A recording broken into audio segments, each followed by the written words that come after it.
Hey everybody, it's Barry Pinske. I'm up here in my studio in Vermont. It's right before Christmas. Spirit of giving. This time of year, more than any other, it's important that we reach out and help others. I want to tell you an amazing story.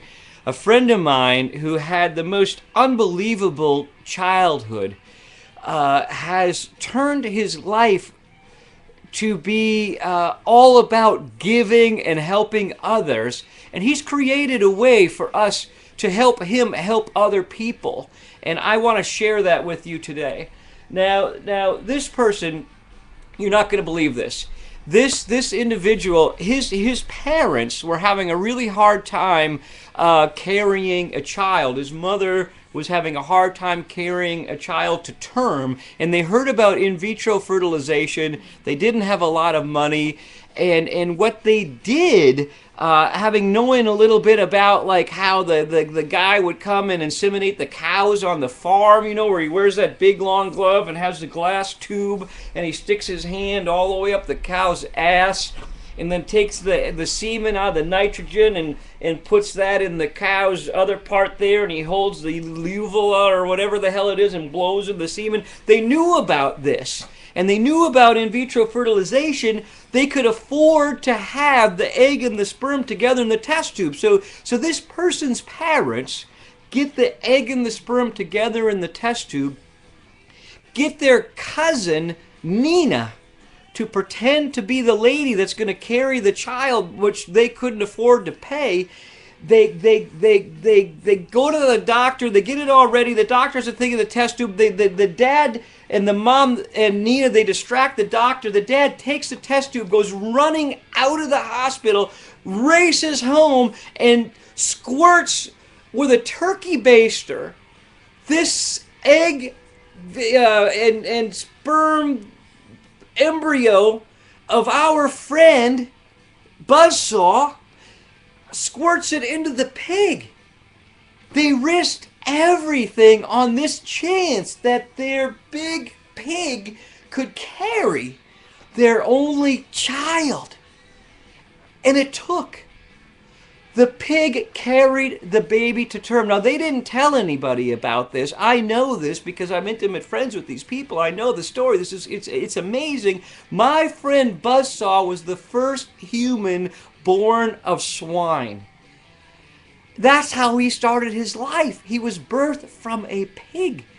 Can you believe this is like tragic, but wonderful at the same time to have the gift of life. Now, they did not have a lot of money, and Buzzsaw had kind of a hard life growing up. He had to carry firewood to the still, feed all the animals, and then they used to powder him down in powder so that he looked like an albino, and they had him play the banjo on the railroad bridge. His dad, they're down in Georgia, so like, and then they had him squeal like a pig, like Ned Beatty delivers. It was humiliating. But anyway, through all of this and the difficulties that he had and the teasing about, he ended up being kind of like chubby in the middle and has like a kind of a flat nose, just from being carried by the pig somehow. So anyway, this gets to how this turned out to be a great thing for others, which was what we're about in this holiday season, helping others. One day in town, there's a winter storm. They don't get a lot of them down there. A tractor trailer carrying books to Harvard skidded off the road, wrapped around this giant sycamore tree, burst in half, and boxes of books fell out onto the ground. And Buzzsaw, having had his National Geographics, in the outhouse, down to like the last pages with like the naked ladies in the jungle with the boobs down to the belly button. I mean, if you're a kid and you're using an outhouse, you might want to save those pages. I can understand. The paper in the outhouse was nil, let's put it that way, down to those special pages that you kind of want to save, and all of a sudden, you got books everywhere. This is like living on a deserted island and having a whale wash up under the beach. Well, Buzzsaw stacked these books all around the outhouse like firewood, insulated the outhouse, kept it warm, and he was able to use the pages to do his business. And what happened was through these Harvard books, history, art books, psychology books, He learned about Hitler, the World War II. He learned about art and Picasso, right brain, left brain, psychology stuff, all of this stuff.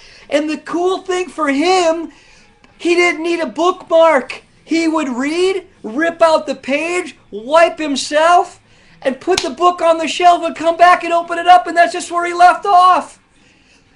He has started the Read and Wipe program. He started what he calls the Good Sawyers. They take these books, like the Gideons in the Bibles, and put them in hotels. They take books, big books with big sheets of paper, history, psychology, all this stuff, and put them in outhouses all throughout the area. Just leave them next to the hole. People come in and they got like a catalog or something and they look, wow, look at this. And it's got instructions. Read and wipe and learn.